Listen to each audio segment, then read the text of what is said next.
Something just happened inside MSNBC that Rachel Maddow did not see coming, and it could change the future of the entire network. First, her closest allies were taken off the air. Then she lashed out at MSNBC leadership in a stunning on-air rant. Now, executives just sent her a very clear message, and it's brutal.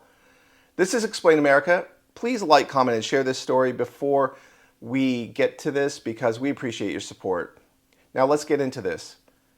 MSNBC's primetime lineup is collapsing, and Rachel Maddow is caught in the middle of the fallout. After the network axed Joy Reid and demoted Alex Wagner, Maddow took to the air and torched her own bosses, slamming the decisions as indefensible. Let's take a quick look at that.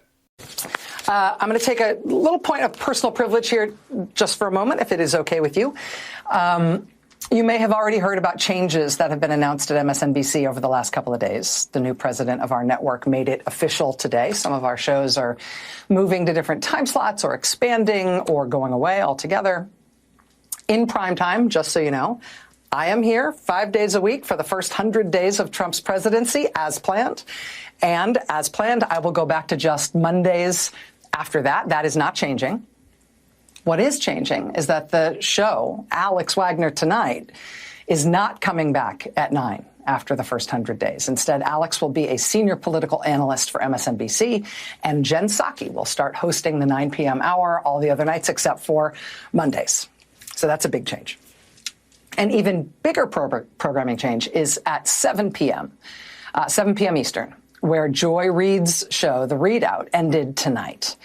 And Joy is not taking a different job in the network. She is leaving the network altogether. And that is very, very, very hard to take. I am 51 years old. I have been gainfully employed since I was 12. And I have had so many different kinds of jobs, you wouldn't believe me if I told you. But in all of the jobs I have had, in all of the years I have been alive, there is no colleague for whom I have had more affection and more respect than Joy Reid. I love everything about her. I have learned so much from her. I have so much more to learn from her. I do not want to lose her as a colleague here at MSNBC. And personally, I think it is a bad mistake to let her walk out the door. It is not my call, and I understand that, but that's what I think. Now, she pointed out that both of MSNBC's non-white primetime hosts were removed, along with multiple minority weekend hosts, a move she called worse than bad. But her public rebellion didn't go unnoticed. Executives just gutted her staff, reassigning or laying off most of her production team. Maddow will keep her executive producer and a few top aides, but the rest, they've been told to take severance or reapply. This comes at a time when MSNBC's ratings are in free fall. Since former Biden press secretary Jen Psaki took over Maddow's slot, viewership has plunged by 50%. Among the key demo, 25 to 54, the drop is worse. She barely clears 78,000 viewers in that group, a collapse that has stunned media insiders. Compare that to Fox News, where Jesse Waters and the Five continue to dominate cable news with well over 3 million viewers each. MSNBC, by contrast, is barely hanging on, as leadership is panicking. President Rebecca Kutler is trying to salvage the network by purging legacy hosts and repositioning the brand.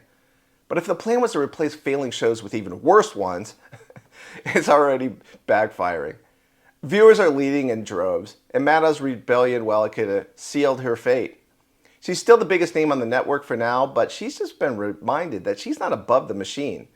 And if MSNBC keeps bleeding viewers, Maddow might be the next one out the door. This is Kyle Beck with Explain America.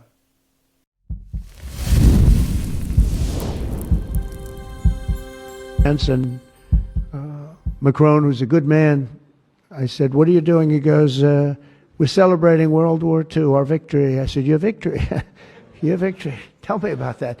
And then I called somebody else, and I happened to speak to President Putin at the time. Now, in all fairness to him, he lost 51 million people, and he did fight. Russia fought. Sort of interesting, isn't it? He fought with us in World War II, and everybody hates him. And Germany and Japan, they're fine. You know, someday somebody will explain that, but I like Germany and Japan too. But Putin is a little confused by that, you know. He said, we lost 51 million people and we were your ally, and now everybody hates Russia and they love Germany and Japan. I said, let's explain that sometime. Nå tog et vedtak på å legge ned en næring. If you don't have any art, you're pretty much lost.